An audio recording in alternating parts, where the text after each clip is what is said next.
What happens when a little girl asks Bruce Willis about his biggest regret? No one in the audience was prepared for his answer. The legendary action star, known for his fearless roles in Die Hard and Pulp Fiction, has always kept his personal life private, until now. His unexpected response left everyone speechless, and the moment quickly spread across social media. Watch as Bruce Willis opens up in a way we've never seen before. Don't miss this rare emotional reveal from one of Hollywood's biggest legends. The grand auditorium buzzed with excitement. It wasn't every day that Bruce Willis, the legendary action star, agreed to a live QA session. Fans filled the room, some clutching old movie posters, others holding their phones, eager to capture every second. The host, a well-known journalist, smiled at the audience. "All right, let's take a question from our youngest fan." A little girl, no more than 10, stepped forward. Her voice was soft but clear. "Mr. Willis," she said, "what is your biggest regret?" The room fell silent. Bruce, known for his quick wit, didn't answer right away. He leaned back in his chair, rubbing his jaw. For the first time in his career, he seemed lost. Minutes stretched unbearably. His eyes, usually sharp and confident, glistened under the stage lights. Finally, he exhaled. His voice was raw, almost broken. "My biggest regret," he whispered, "is something I've never told anyone before." The audience held their breath. And then, with one simple sentence, Bruce Willis shattered the hearts of everyone in the room. Bruce's voice trembled. "I never got to say goodbye to my mother." A painful silence filled the hall. People swallowed hard, their eyes stinging. "She raised me alone," he continued. "Worked multiple jobs, barely slept, just to put food on the table. And what did I do?" He let out a bitter chuckle. "I ran to Hollywood chasing a dream. I promised I'd visit, I promised I'd call." A tear slipped down his face, but he didn't wipe it away. "She died while I was filming Die Hard," he said. "I was too busy playing a hero on screen to be a son in real life." The crowd sat frozen. Some clutched their chests, others wiped their eyes. Bruce swallowed hard. "I still remember the last voicemail she left me. 'I love you, son. I'm proud of you.' I never called back." His voice cracked. "And now, I never can." The little girl's eyes filled with tears. "I'm sorry," she whispered. Bruce managed a small smile. "Me too, sweetheart." The audience was no longer just watching. They were feeling every ounce of his pain. "I learned the hard way," he said. "Fame, money, awards, none of it matters if you don't have the people you love." An elderly man in the front row sobbed openly. A woman clutched her husband's hand tightly. Bruce took a deep breath. "If your parents are still alive, call them. If you have a grudge with your sibling, fix it. One day, you'll wake up, and it'll be too late." The room felt unbearably heavy. Even the host wiped his eyes. Bruce looked at the little girl. "Thank you for your question," he whispered. And with that, he changed lives forever. No one in the audience moved. No one even breathed too loudly. Bruce Willis, the man they all knew as the fearless action hero, sat there with pain in his eyes. A man in the back wiped his tears. A woman clutched her chest. Bruce swallowed hard. "I remember the day I found out she was gone," he said. "I was on set about to film a scene where I was supposed to save the day. And then, I got the call." He paused, staring at the floor as if reliving the moment. "My mother died alone," he whispered. "She had been sick for weeks. She asked about me. She waited for me. But I never showed up." The little girl who had asked the question covered her mouth, her big eyes filled with tears. Bruce let out a shaky breath. "You think you have time. You think there will always be another phone call, another visit. And then, one day, there isn't." A heavy sob broke from somewhere in the crowd. Bruce looked up. His eyes were red, his voice broken. I wasn't there when she needed me the most. And that, he said, was a regret that never left him. Bruce rubbed his face as if trying to erase the memory, but some regrets never fade. The last time I spoke to her, she said, "Bruce, when will I see you again?" He clenched his jaw.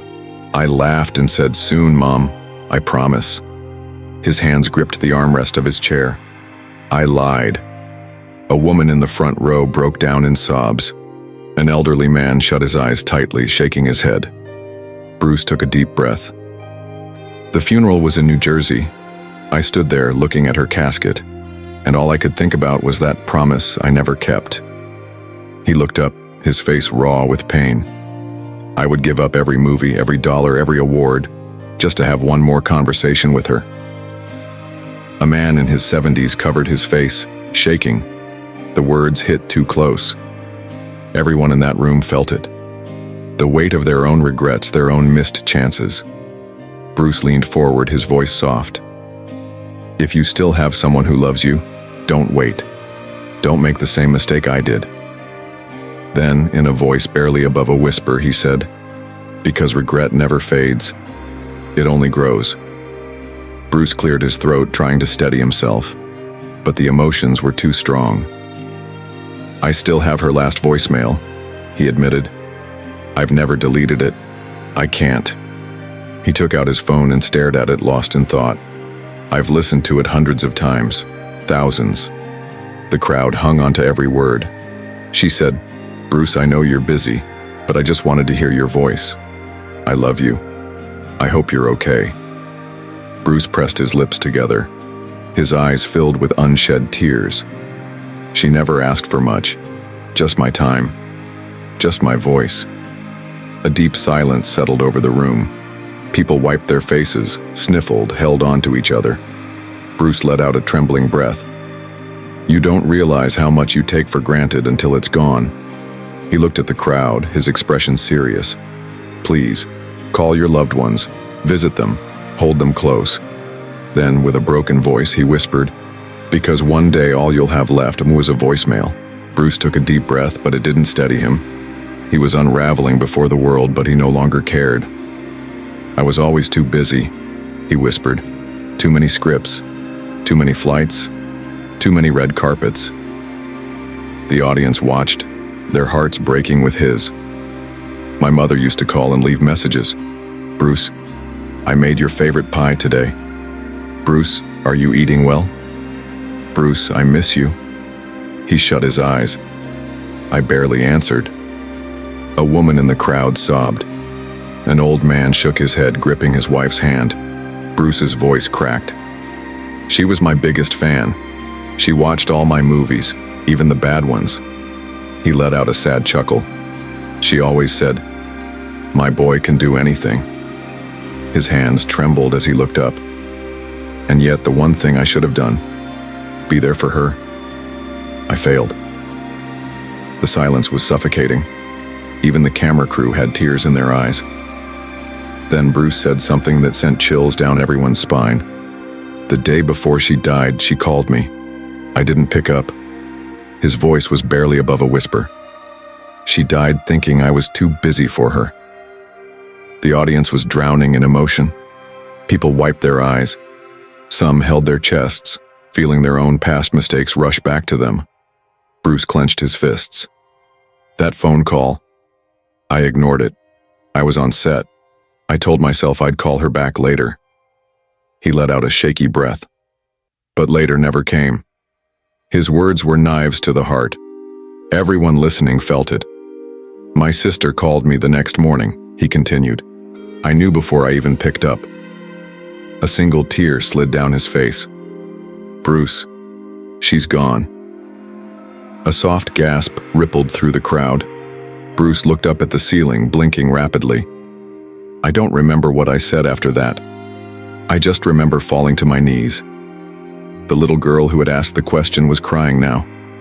Bruce's lips quivered. I called her phone after she died, knowing she'd never answer. A heartbreaking silence filled the room. Her voicemail was still there. He whispered. I listened to her last message 100 times. Then, with a shattered voice, he asked, "What kind of son doesn't answer his mother's last call?" Bruce wiped his eyes, but the pain didn't go away. It never did. "The last message she left me." He swallowed. She sounded tired. Her voice was weak. The audience leaned in, barely breathing. She said, "Bruce, I know you're busy. I just wanted to hear your voice. I love you." A woman in the front row sobbed loudly. Bruce's voice cracked. "She told me she loved me, and I never told her back." An unbearable weight pressed down on the room. People covered their faces, shaking their heads. "I have everything a man could want," Bruce said. "Money, fame, success." His eyes darkened. "But I would trade it all just to answer that call." He closed his eyes. "I can never hear her voice again. Never feel her arms around me. Never tell her I love her one last time." Bruce looked straight at the audience. His next words hit like a hammer to the heart. "Please, don't wait until it's too late." Bruce took a deep breath, but his hands were still shaking. He looked down at them as if seeing the weight of his own mistakes. "There's something else," he whispered. "Something worse." The audience, already drowning in emotion, braced themselves. "My sister found a letter," Bruce continued. "A letter my mother wrote to me before she died." A sharp gasp spread through the crowd. "She left it on her bedside table. She must have known she was running out of time." His voice cracked. "She wrote me a letter and I didn't read it." Tears rolled down the little girl's cheeks. "I couldn't," Bruce admitted. "I was too ashamed, too afraid of what it would say." He clenched his fists. "I put it in a drawer and tried to forget about it." The silence in the room was unbearable. People wiped their eyes, their faces twisted with sorrow. Bruce shook his head. Years passed. I moved on. Or at least I tried. His voice turned into a whisper. Until one night, I found the letter again. And when he finally opened it, his whole world shattered. Bruce's fingers trembled as he recalled that moment. I sat on my bed, holding the letter. My heart was pounding. I was scared to read it. The audience clung to every word, their own hearts pounding too. Her handwriting was weak, shaky, Bruce whispered. She must have been so tired when she wrote it. He took a deep breath and began to recite the words from memory. My dear Bruce, if you're reading this, it means I'm gone. And that's okay, my love. Don't be sad for me. I've lived a full life, and my greatest joy was being your mother. Tears streamed down the faces in the crowd. You were always busy, and I understood. I never wanted to be a burden. But Bruce, I just wanted one last hug, one last conversation. Bruce's voice broke. She didn't blame me. She never would.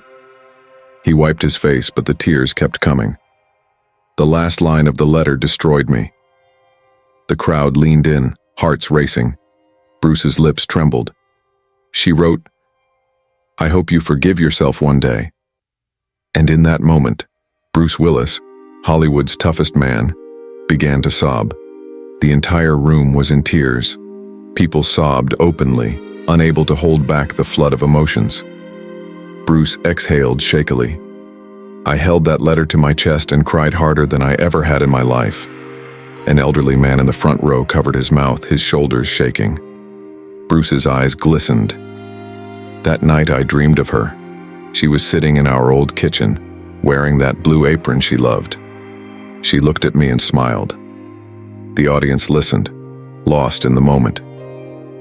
She said, Bruce, it's okay. I love you, son. His voice wavered, and I woke up gasping for air, reaching for someone who wasn't there. Bruce rubbed his eyes. I realized something that night.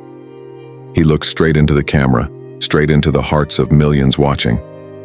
Regret is the heaviest thing a person can carry. And the worst part? His voice cracked. You carry it alone. The room was silent except for soft weeping. Bruce leaned forward.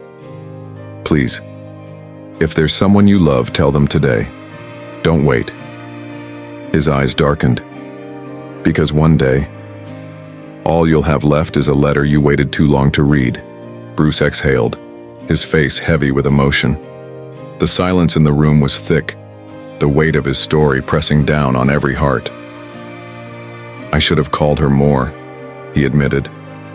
I should have visited, hugged her, told her she was the best mother in the world.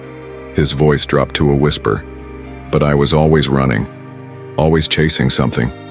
A tear slipped down his cheek. He didn't wipe it away. The night after I read the letter, I picked up my phone. Bruce swallowed hard, and I called her number. A wave of sadness washed over the audience. They knew what was coming. It rang, Bruce said. Even though I knew she wouldn't answer, I still hoped. His lips trembled. Then her voicemail came on, and there it was, her voice. People in the crowd sobbed, gripping their chests.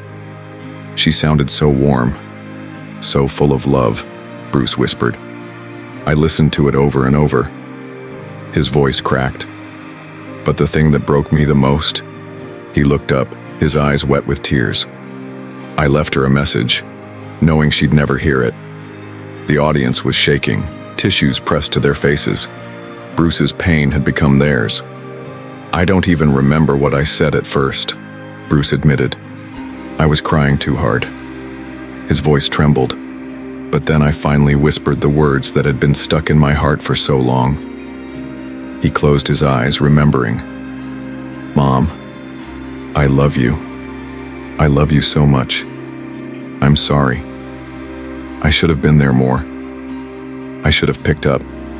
I should have told you every day how much you mean to me. I hope you knew. I hope you still know. Bruce took a deep, shaky breath. Then I just sat there, holding the phone to my ear, listening to nothing. A woman in the front row sobbed loudly. An old man wiped his eyes with trembling hands. Bruce's voice was barely a whisper. I left that message, and then I sat in the dark, praying that somehow, some way she heard me. He let out a sad chuckle. And you know what? Maybe she did. His eyes glistened. Maybe she was always listening. The room was drowning in emotion. The pain, the regret. It was suffocating. Bruce wiped his face, exhaling shakily. That night, something happened. The audience leaned in. I had a dream, he whispered. A dream so real, it felt like more than a dream. His voice softened. I was in my childhood home. The kitchen smelled like coffee and cinnamon, just like when I was a kid.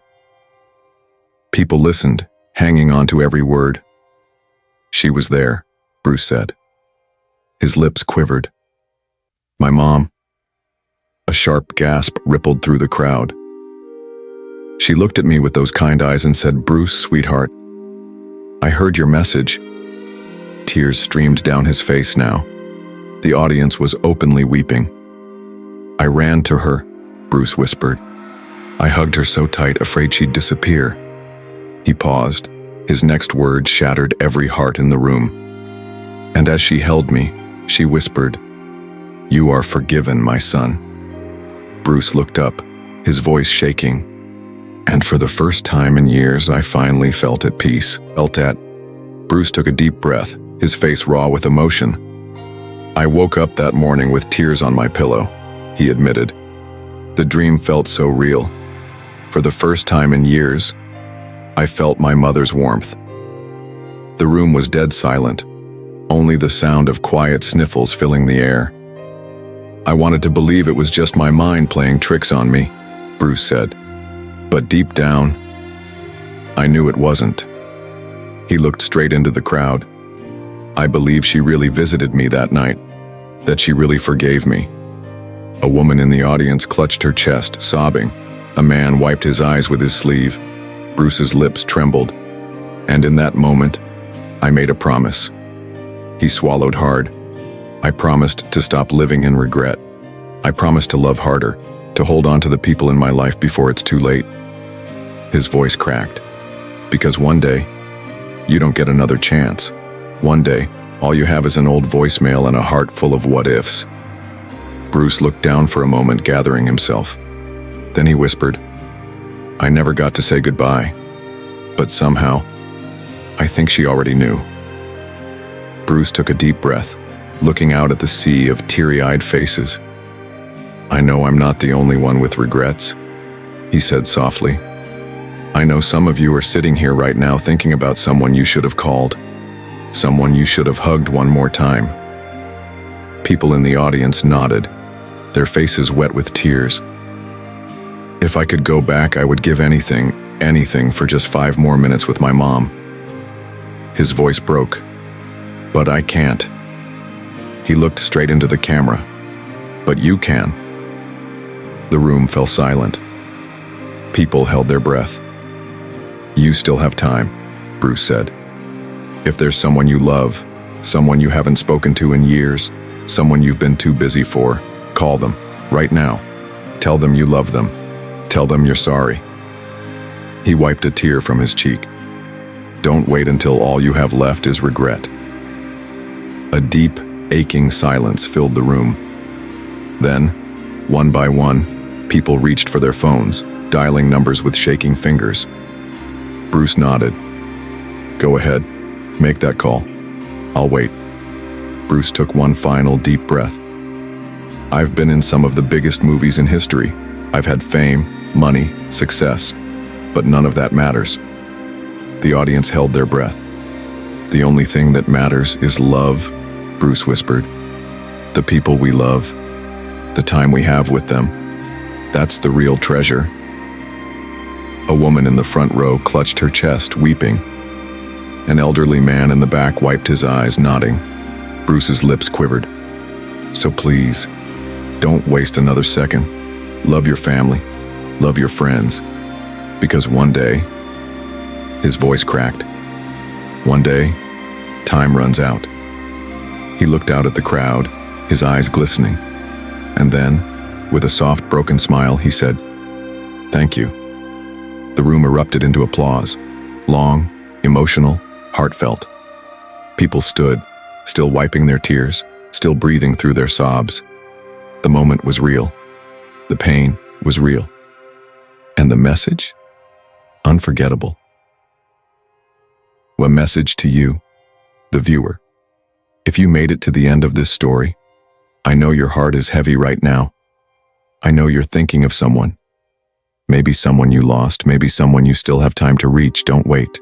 Pick up your phone, call them, tell them you love them. And if this story touched your heart, if it made you feel something deep inside, I want you to do 3 things for me. 1, like this video, not for me, but for every person out there who needs this message.